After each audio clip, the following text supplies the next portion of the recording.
دا چې دی د هغه میدان دی چې کوم د احد غزا پکې واقع شوې وه. السلام علیکم ورحمت الله وبرکاتو. موږ راغلی یو د احد میدان ته. دا هغه مقام دی چې په دې کې د احد غزا واقع شوې وه او دا یو مشهوره غزا ده په اسلام کې.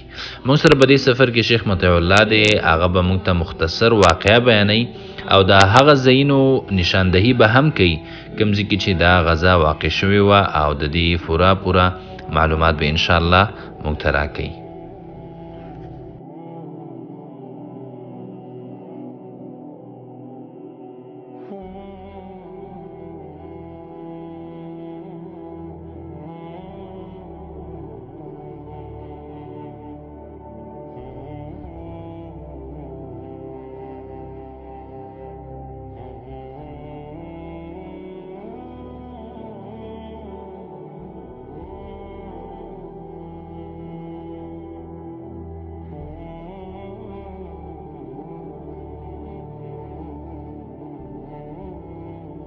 بسم الله والصلاة والسلام على رسول الله وعلى آله وصحبه ومن والاه. دا چې دی د هغه میدان دی چې کوم د احد غزا پکې واقع شوې وه او د اسلام چې دی هغه په دویم کال د هجرت باندې د هفتې په ورځ باندې دا واقعه شوې وه. سبب د دې غزا دا وه چې رسول الله صلی الله علیه وسلم او صحابه کرام او کفارو د قریشو ته چې دی په بدر کې شکست ورکړی د هغې د انتقام د وجې هغو رال او خپل بدله اخیستله نه دلته رال چې کله لال رسول الله صلی الله علیه وسلم چې دا دې ته جبل رمات وایي، دې ته تقریبا 50 صحابه کرام وخېژول او ورته ویل چې هر حالتي تاسو به چې دی دلته نه راکوزېږئ. دې طرف نه چې دی رسول الله صلی الله علیه وسلم چې دی هغه راغی او دا میدان دا ځای ونیو، هغه طرف نه چې دی کفار رال. نو دا د رسول صلی الله علیه وسلم چې دی ډېر په تجربې باندې چې ډېر زیات تجربه په جنګ کې لرله، یو د جنرال د پاسه یو حیثیت لرله، نو دا ځای ونیو. دا چې ونیو دا ټوله علاقه چې دی د هغې په سیطره کې راله.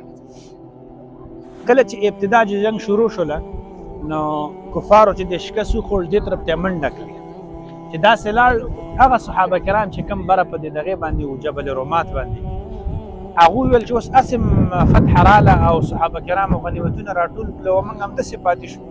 خپل امیر ورته وویل چې نه تاسو مه ځئ، تاسو ته رسول الله څه ویلي وو، زه درته څه یم، زما خبره ومنئ. خو هغو د خپل امیر خبره ونه منله او تقریبا 40 صحابه کرام چې دی کته کوز شو او منډه کړې. 10 صحابه کرام د خپل امیر په قیادت کې پاتې شو. خالد ابن ولید په هغه وخت کې چې دی یو د جنګ جنرالو د کفارو د طرفه هغه راغی حمله وکړه، هغې شهیدان کړه، کته راکوز شو دیزې ته او دلته چې دی صحابه کرام یې محاصره کړله، مطلب د شا نه چې دی هغې یو لار پیدا کړه. دې وخت کې چې دی شیطان هم غږ کړی وایي الا ان محمد قد قتل، محمد صلی الله علیه وسلم چې دی هغه وفات شو، حمزه بن عبدالمطلب چې دی هغه شهید شو، مصعب بن عمر، عبدالله بن جحش. تقریبا په دې واقعه کې چې دی د پاسه 2 صحابه کرام چې شهیدان شو. هغه صحابه کرام چې ډېر غټ غټ صحابه کرام او شهیدان شو، صحابو منځ کې رعب راغی، یره پکې خوره شوله، حتی یو بل نه پیژندل. حذیفه ابن الیمان چې دی هغه دا صحابي خو خپل د صحابو د لاسه شهید شو. زوی چغې واله چې پلار مې دی پلار مې دی، خو هغه ونه پیژانده، شهید یې کړ. دې نه وروسته چې دا چغه کله وشوه چې محمد صلی الله علیه وسلم مړ شو، نو بعضو ویل چې بس محمد مړ شو بس نور څه پاتې دي، بس هغو نور هم حوصله د لاسه ورکړه. بعضو ویل چې ولې محمد چې په څه باندې مړ دی په هغې ولې موږ ځان نه وژنو. بېرته راټول شو، رسول صلی چې دی دلته بېرته غږ وکړو او ویل چې حی الی عباد الله راځئ. ابو بکر راغی، عمر راغی او صحابه کرام راټول شو. بېرته چې راټول شو د هغې نه وروسته چې دی هغه جنګ په قلاره باندې شو او رسول الله صلی چې دی هم زخمی شو، دا مخکې نیزه تللې وه، دا شونډه چې دی هغې څیرې شوې وه، تندی خوږ شوی و. د ددیز نه چې دی لاړ هغلته یو خوړ و په هغې کې اوبه وې په هغه غر کې، هلته چې دی خپل زخمیان چې دی هغې هلته انځل او هلته چې دی دوی دمه وکړه. هلته پسې چې دی ابو سفیان ورغی ورته ویلې چې افیکم محمد صلی الله علیه وسلم شته تاسو کې؟ نبی علیه السلام ویل جواب مو ورکوئ. ویل په دې کې چې دی ابو بکر شته؟ ویل جواب مو ورکوئ. ویل عمر شته؟ ویل جواب مو ورکوئ. نو وی ویل چې ګوره زمونږ هغه پلانې بوت دی او ستاسو هېڅ هم نشته.